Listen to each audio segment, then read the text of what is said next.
IPL కొత్త season 19 ప్రారంభానికి ముందే పెద్ద షాకులు తగులుతున్నాయి. ఎన్నో ఏళ్లుగా అభిమానులను అలరించిన కొంతమంది స్టార్ ప్లేయర్స్ ఈ లీగ్కు దూరం అవుతున్నారు. విదేశీ ఆటగాళ్లలో కీలకమైన ఆల్రౌండర్లు, విధ్వంసకర బ్యాట్స్మెన్లు ఐపీఎల్కు రిటైర్మెంట్ ఇస్తున్నారు. ఇప్పటికే కోల్కతా నైట్ రైడర్స్ తరఫున ఆడిన ఆండ్రీ రసెల్, గతంలో బెంగళూరుకు కెప్టెన్గా, ప్రస్తుతం ఢిల్లీలో కీలక ప్లేయర్గా ఉన్న ఫాఫ్ డు ప్లెసిస్ వంటి స్టార్ ఆటగాళ్లు ఐపీఎల్కు గుడ్ బై చెప్పేశారు. ఇప్పుడు స్టార్ ప్లేయర్ల వరుసలో తాజాగా మరో ఇద్దరు కీలక ఆటగాళ్లు చేరినట్లు తెలుస్తోంది. ఇటీవల రిటెన్షన్ ప్రక్రియలో భాగంగా రసెల్తో పాటు మొయిన్ అలీని కేకేఆర్ వదిలేసింది.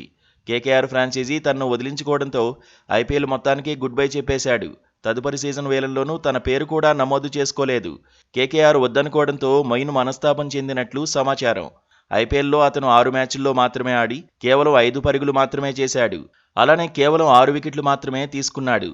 ఇలా గత సీజన్లో మొయిన్ పూర్తిగా విఫలమయ్యాడు. దీంతో రాబోయే సీజన్ కోసం అతన్ని రిటైన్ చేసుకోకూడదని ఫ్రాంచైజీ నిర్ణయించుకుంది.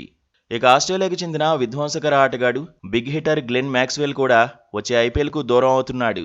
రిటెన్షన్ ప్రక్రియలో భాగంగా మ్యాక్సీని కేకేఆర్ వదిలేసింది. దీంతో వచ్చే ఏడాది ఐపీఎల్ ఆడడం అనుమానమే అంటున్నారు క్రికెట్ పండితులు. ముఖ్యంగా వచ్చే సీజన్ కోసం జరగబోయే వేలంలో రిజిస్టర్ చేసుకోలేదని తెలుస్తోంది. ఆయన ఫిట్నెస్ సమస్యలు, అంతర్జాతీయ కమిట్మెంట్లు ఏమైనా ఉన్నాయా అనే దానిపై ఇంకా స్పష్టత రావాల్సి ఉంది. మ్యాక్స్వెల్ లాంటి ఆటగాడు ఐపీఎల్లో లేకపోవడం పెద్ద లోటని చెప్పాలి.